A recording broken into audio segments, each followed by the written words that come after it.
Selamat malam pemirsa. Kasus penembakan bos rental mobil yang meninggal dunia bernama Ilyas Abdul Rahman dan satu yang masih kritis ya. Pelakunya oknum TNI Angkatan Laut. Ternyata pembunuhannya itu sudah direncanakan. Dari mana saya menyimpulkan pelakunya ini sudah merencanakan terlebih dahulu untuk membunuh korban Ilyas Abdul Rahman, seorang pemilik rental mobil, yaitu dari pasal yang dikenakannya.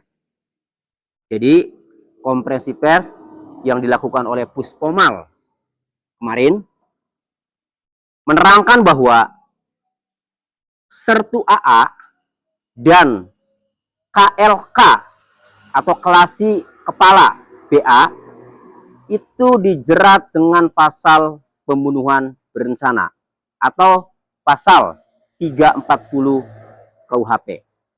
Sedangkan satu lagi ya, Sertu RH itu dikenakan pasal penadahan, yaitu pasal 480 KUHP. Dan pasal penadahan ini bukan hanya dikenakan kepada Sertu RH, melainkan kepada dua oknum yang sudah dikenakan pasal pembunuhan berencana, juga dikenakan pasal penadahan, yaitu Sertu AA dan BA. Jadi ternyata sudah direncanakan. Nah, Puspomal mengenakan pasal 340 KUHP tentang pembunuhan berencana tentu sudah melalui pemeriksaan yang intensif. Dengan alat bukti yang ada, dengan saksi-saksi semuanya. Akhirnya menyimpulkan bahwa 2 dari 3 pelaku itu dikenakan pasal pembunuhan berencana. Karena terbukti perencanaannya. Nah, bagaimana bunyi pasal pembunuhan berencana dan berapa hukumannya? Berapa tahun? Saya bacakan pasalnya. Ya. Pasal 340 KUHP tentang pembunuhan berencana. Barang siapa dengan sengaja dan dengan rencana terlebih dahulu merampas nyawa orang lain diancam dengan pembunuhan dengan rencana, dengan pidana mati atau pidana penjara seumur hidup atau selama waktu tertentu paling lama 20 tahun penjara. Nah, jadi kalau sudah dikenakan pasal pembunuhan berencana, hasil penyidikan oknum Sertu AA dan KLK BA ini berarti ada niat merencanakan untuk menghabisi korban Ilyas Abdul Rahman atau pemilik mobil, pemilik rental mobil. Berarti ada rencana, ada jeda waktu ya untuk merencanakan ya secara matang bagaimana untuk menghabisi Ilyas Abdul Rahman. Itu yang terungkap ya oleh penyidik Puspomal. Ini terbukti karena pasal yang dikenakannya pembunuhan berencana. Karena supaya dapat dituntut dengan pasal 340 tentang pembunuhan berencana itu ya, maka harus ada perencanaan sedemikian cukup, sedemikian matang ya, sehingga kemudian dilakukan eksekusi atau dilakukan tindakan penembakan atau pembunuhan atau dengan cara apapun. Nah, dalam hal ini adalah dengan penembakan. Nah, yang lebih parah lagi, senjata yang digunakan adalah senjata resmi. Senjata resmi dari TNI, dari kesatuan, di mana senjatanya itu dibeli dari pajak rakyat, dari uang rakyat, digunakan untuk menghabisi rakyat. Oleh karenanya, ya, dalam ancaman hukuman pasal 340 KUHP ini ya ada pilihan ya, diancam dengan pembunuhan dengan rencana dengan pidana mati ya, atau pidana penjara seumur hidup atau selama waktu tertentu paling lama 20 tahun. Kalau dia seorang anggota, seorang aparat ya, kemudian senjatanya juga senjata resmi dari kesatuan di mana dibeli dari uang rakyat, kemudian menghabisi nyawa dengan rencana terlebih dahulu, menghilangkan nyawa dengan rencana terlebih dahulu, maka yang pantas hukumannya adalah yang terberat, yaitu pidana mati. Itu. Jadi dua oknum, Sertu AA dan KLK BA ini layak dituntut dan divonis hukuman mati. Nah, kemudian yang Sertu RH, ya, Sertu RH ini dikenakan pasal penadahan 480 KUHP. Apa bunyinya?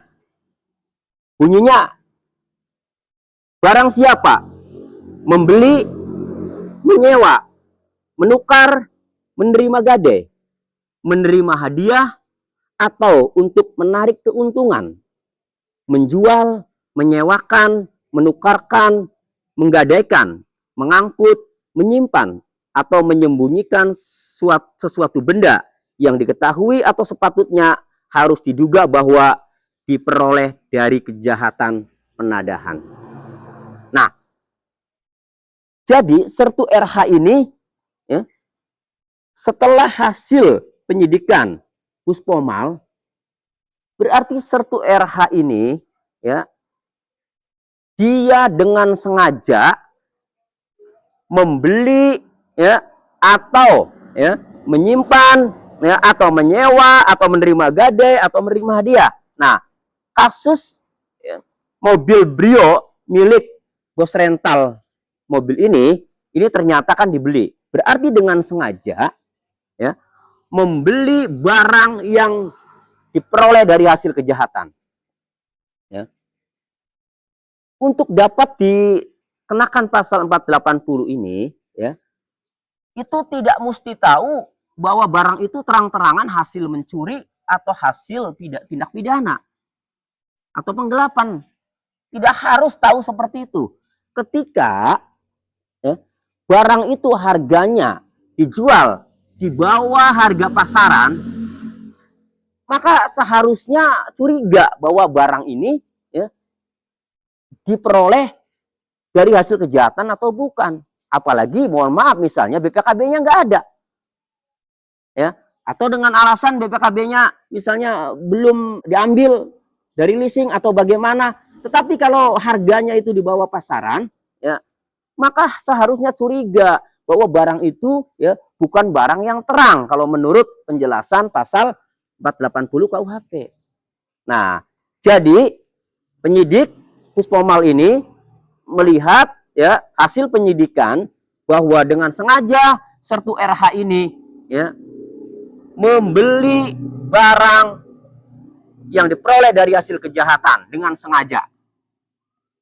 Makanya dikenakan pasal 480 tentang penadahan. Ya. Nah, selain Sertu RH, yang dikenakan pasal penadahan ini juga Sertu AA dan KLKBA yang sudah ditetapkan dengan pasal pembunuhan berencana itu. Jadi kalau pembunuhan berencana 2 orang, ya, Sertu AA dan KLKBA, ya, dan kalau dikenakan pasal penadahan 3-tiganya oknum TNI Angkatan Laut itu, yaitu Sertu RH, Sertu AA, dan BA. Nah, lalu terkait dengan ketiganya dikenakan pasal penadahan 480 KUHP.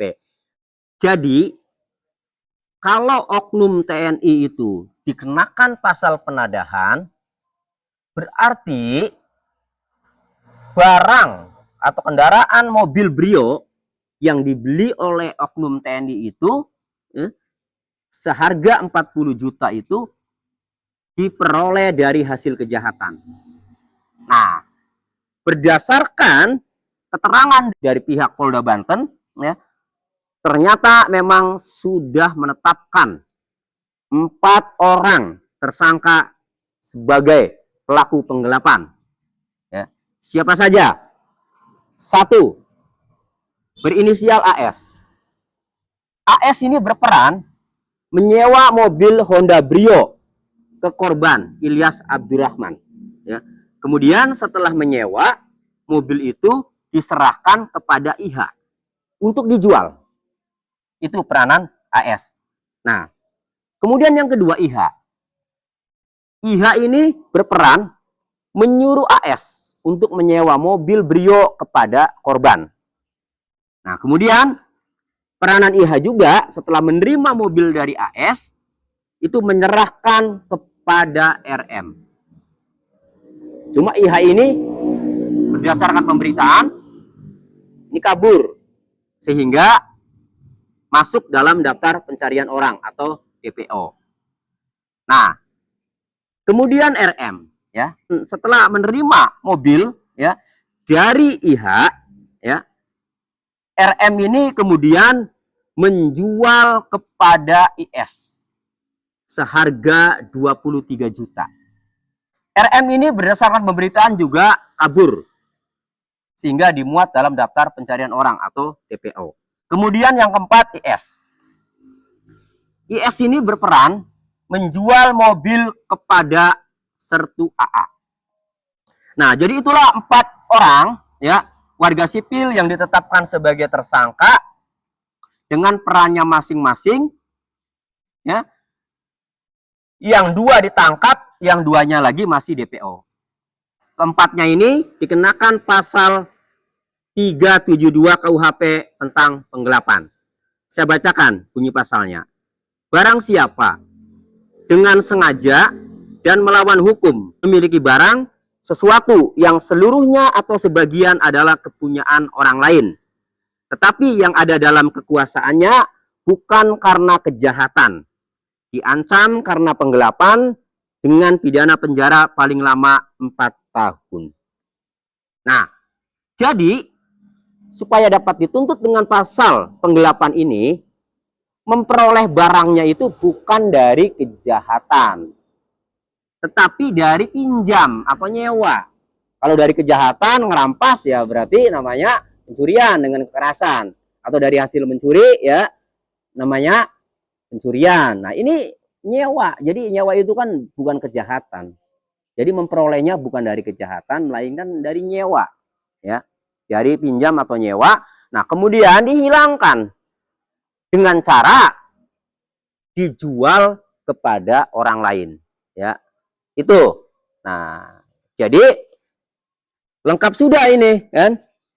Dari Puspomal sudah menetapkan 2 oknum sertu AA dan KLKBA dengan pasal pembunuhan berencana karena pembunuhannya ternyata sudah direncanakan terlebih dahulu. Kemudian ketiganya juga ya, sertu RH, sertu A dan KLKBA dikenakan dengan pasal penadahan bab 80 KUHP. Nah, kemudian orang yang menggelapkan mobil itu ya, yaitu AS, IH, RM dan IS dikenakan pasal 372 KUHP oleh penyidik Polda Banten. Nah, kita masyarakat berharap ya bisa mengawal kasus ini karena ya, pelakunya ini oknum TNI, pelakunya anggota, pelakunya aparat, di mana senjata yang digunakannya itu merupakan senjata resmi dari kesatuannya. Saya mengikuti konferensi pers kemarin ya, menonton konferensi pers kemarin, ada pertanyaan wartawan yang menurut saya kritis. Setelah kejadian ini, ternyata senjatanya senjata resmi, lalu apa tindakan yang dilakukan oleh kesatuan, dalam hal ini TNI Angkatan Laut, untuk mencegah agar senjata-senjatanya itu disalahgunakan? Saya mendengar penjelasan dari Puspomal ya, akan dievaluasi, akan direview lagi kepemilikan senjatanya, akan diperketat ya, mengenai syarat-syarat kepemilikan senjatanya ya. Itu bagus. Cuma nyawa orang ini tidak bisa kembali. Jadi salah satu ya, agar korban ini mendapatkan keadilan ya, maka pelaku pembunuhan berencana itu harus dihukum mati. Demikian dari kantor pengacara Tony dan Partner, semoga bermanfaat.